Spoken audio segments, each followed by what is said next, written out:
tahukah kamu bagaimana pemerintah daerah mengelola anggaran untuk membangun infrastruktur, meningkatkan pelayanan publik, dan mendorong perekonomian? Semua itu dikelola melalui APBD atau Anggaran Pendapatan dan Belanja Daerah. APBD mencakup berbagai sektor yang berperan penting dalam kehidupan kita sehari-hari. Misalnya, pembangunan infrastruktur seperti jalan, jembatan, dan trotoar yang memperlancar mobilitas masyarakat. Peningkatan pelayanan publik seperti rumah sakit, puskesmas, dan sekolah agar akses kesehatan dan pendidikan semakin baik. Dukungan untuk ekonomi daerah seperti bantuan modal bagi UMKM dan pengembangan pariwisata. Program sosial seperti bantuan bagi masyarakat kurang mampu dan pemberdayaan perempuan serta pemuda. APBD terdiri dari 3 komponen utama: pendapatan daerah, belanja daerah, dan pembiayaan daerah. Ketiga elemen ini saling berkaitan dalam pengelolaan keuangan daerah. Pendapatan daerah terdiri dari 3 komponen utama. Pendapatan asli daerah berasal dari pajak, retribusi, hasil pengelolaan kekayaan daerah, dan sumber lain yang sah.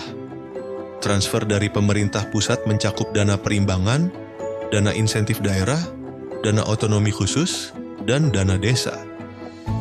Sementara itu, lain-lain pendapatan yang sah meliputi hibah, dana darurat, dan kerjasama daerah.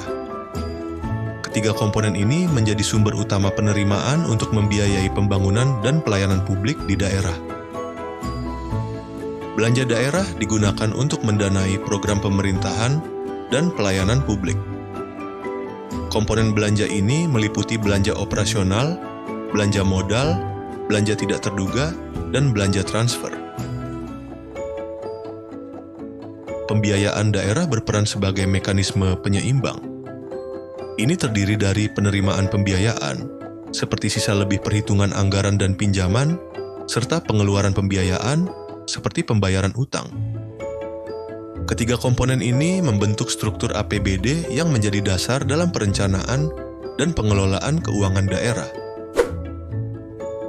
Pulau Sumatera memiliki alokasi anggaran pendapatan daerah yang bervariasi di setiap provinsinya. Sumatera Utara menjadi provinsi dengan anggaran terbesar, yaitu 14,83 triliun rupiah, disusul Aceh 11,45 triliun, dan Riau 11,02 triliun.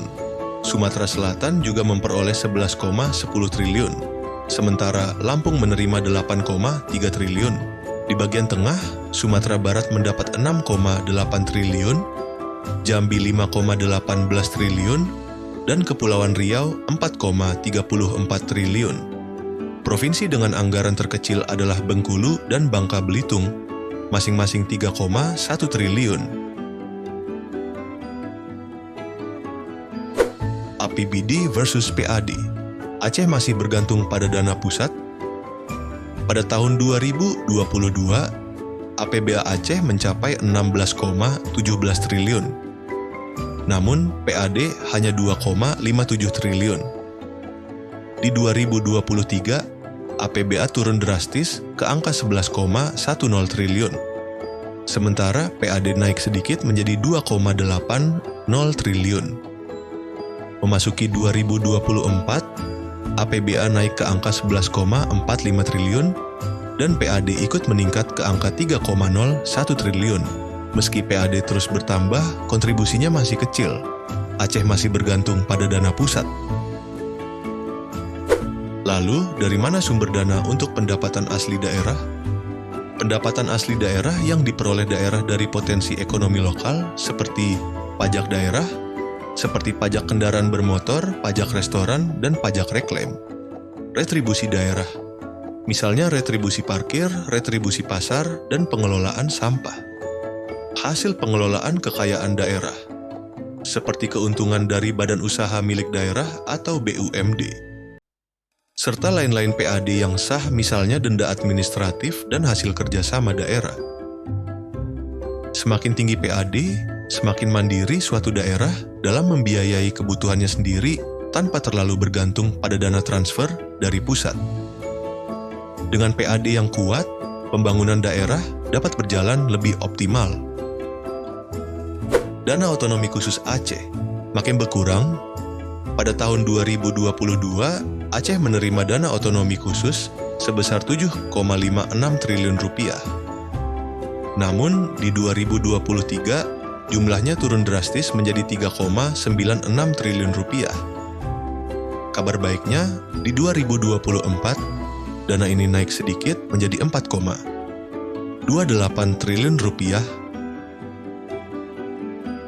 Jadi, yuk dukung pembangunan daerah dengan berkontribusi membayar pajak tepat waktu dan memanfaatkan layanan daerah secara bijak.